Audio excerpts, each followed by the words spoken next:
કેશોદના શેરગઢ ગામે કૂવામાં પડેલ શ્વાનનું રેસ્ક્યુ કરવામાં આવ્યું હતું। સમગ્ર વાત કરીએ તો કેશોદ તાલુકાના શેરગઢ ગામે કૂવામાં શ્વાનનું રેસ્ક્યુ કરવામાં આવ્યું હતું। કેશોદ તાલુકા પંચાયતના સદસ્ય અને પશુ પ્રેમી એવા મહેશભાઈ છેલાવડાએ જે તેમના ગામના પ્રતિનિધિ છે અને એક જીવદયા પ્રેમી પણ છે। મહેશભાઈ છેલાવડાને વાડી વિસ્તારમાંથી કોલ આવ્યો હતો કૂવામાં શ્વાન પડેલ હોય ત્યારે મહેશભાઈએ તાત્કાલિક તેમની ટીમ LNC ને રેસ્ક્યુ માટે બોલાવી હતી। નીરવભાઈ, હાર્દિકભાઈ સહિતના 10 જણાની ટીમ પહોંચી ગઈ હતી। કૂવામાંથી શ્વાનને સહી સલામત બહાર કાઢવામાં આવ્યું હતું। બિસ્કિટ ખવડાવી આ જીવની રક્ષા કરી। શેરગઢ ગામની અંદર કોઈ પણ બીમાર હોય કે પછી કોઈ પશુ પણ હોય આફત આવે તો ગામના લોકો સીધા મહેશભાઈને જ કોન્ટેક્ટ કરે છે, કારણ કે છેલ્લા 15 વર્ષથી મહેશભાઈ આવા સેવાના કામો કરી રહ્યા છે। એ પણ નિસ્વાર્થ ભાવે કોઈ પણ જીવ પર આફત આવે તો તાત્કાલિક તેમના બધા કામો મૂકીને મહેશભાઈ પહોંચી જાય છે અને લંબી વાયરસમાં પણ મહેશભાઈનો મોટો ભોગ આપ્યો હતો અને રાત દિવસ એક કરીને ગામમાંથી લંબી નામના વાયરસને નાબૂદ કરવામાં આવ્યો હતો। જે કેસની ગુજરાતી સાથે રાજુ પંડ્યા, કેશોદ।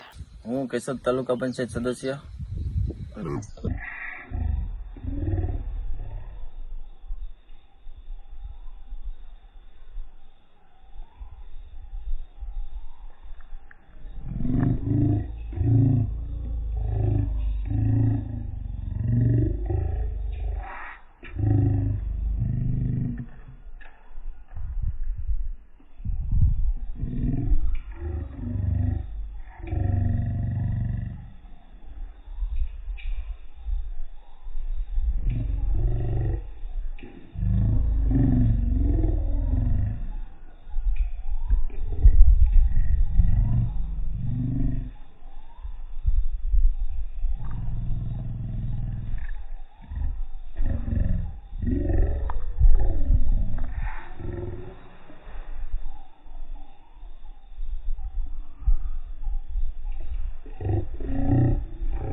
કૂતરાનો રેસ્ક્યુ કરી અને બહાર કાઢવામાં આવ્યો છે।